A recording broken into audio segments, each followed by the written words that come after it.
ఏది చిరంజీవి గారి కూతురు గురించి మాట్లాడిన ఇయే కాదు, దేవుడి గురించి మాట్లాడినవి కూడా పట్టుకుని ఒక్కొక్క పోలీస్ స్టేషన్ కి 4 నుంచి 6 పబ్లిక్ ప్రాసిక్యూటర్లు వెళ్తున్నారు ఒక్కొక్క కేసులో.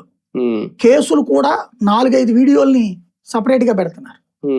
అంటే ఏంటి, తగులుకోవాలి అనుకుంటే నేను ఎంత తగులుకోగలను అనేటటువంటిది ఆర్గనైజర్ గా చేసి చూపెడుతున్నాడు కదా. అట్లాగే ఇక్కడ రేపు పొద్దున ఈయన తగులుకోవాలనుకున్నప్పుడు కావాల్సిన మ్యాటర్ అంతా నోట్ చేసి పెడుతున్నారు, ఇక్కడ సిద్ధం చేసుకుంటున్నారు. అదే సందర్భంలో తనకి సంబంధించిన వాటాలు అడిగి తీసుకోవడంలో, గుంజుకోవడంలో గట్టిగానే ఉన్నాడు. పట్టు బిగించడంలో ఆయన కూడా గట్టిగానే ఉన్నాడు. రాజ్యసభ వీళ్ళకి ఇచ్చాడు, ఇంత ముందు ఇవ్వలా. అలాగే ఎమ్మెల్సీ వీళ్ళకి ఇచ్చాడు, మంత్రి ఇవ్వలా, ఇస్తానని చెప్పి. ఇట్లా లెక్కలు ఉన్నాయి. రెండే ఉన్నాయి, రెండిట్లో వీళ్ళకి ఇస్తారో లేదో తెలియదు. నాకు తెలిసి ఎవరు అనుకుంటున్నారు, రెండే కదా ఉంది, గవర్నర్ కోట అది కదా, చాలా మంది ఉన్నారు కాబట్టి ఇక్కడ ఏంటంటే ఇవన్నీ ఒకటి నడుస్తుంది. ఇతను జాగ్రత్తగా అబ్జర్వ్ చేస్తుంది ఏంటంటే ప్రభుత్వ వ్యతిరేకత అనేది పెరిగితే రేపు పొద్దున ఆ నెపాన్ని తెలుగుదేశం మీదకి నెడతాడు.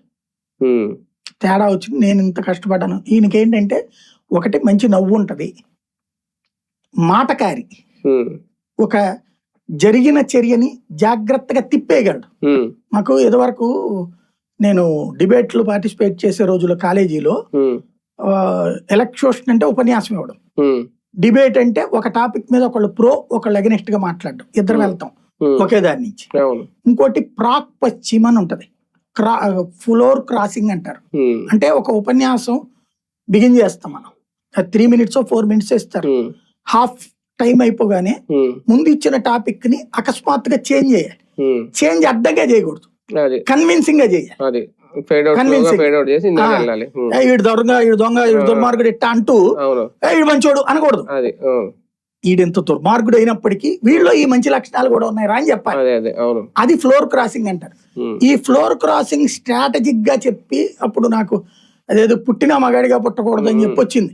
నేను అప్పుడు ఏం ఆర్గ్యూ చేశానంటే, నిజంగానండి బాబు, పుట్టిన మగాడిగా పుట్టకూడదు, బస్సు ఎక్కితే మహిళలకు రిజర్వేషన్ ఉంటది, టికెట్లు సినిమాకి వెళ్ళామంటే కనుక వాళ్ళకి సపరేట్ ఉంటది, మగాళ్ళకు ఏమో అంత సస్తాము. అలాగే ఓ షాపింగ్ మాల్కి వెళ్ళినా, అప్పుడు మాల్ లేవనుకోండి, షాప్కి వెళ్ళామంటే ఆడవాళ్ళు ముందు వాళ్ళకి ఇచ్చి పంపిస్తానంటాడు, మనం మగాళ్ళందరూ అడుగు చూసి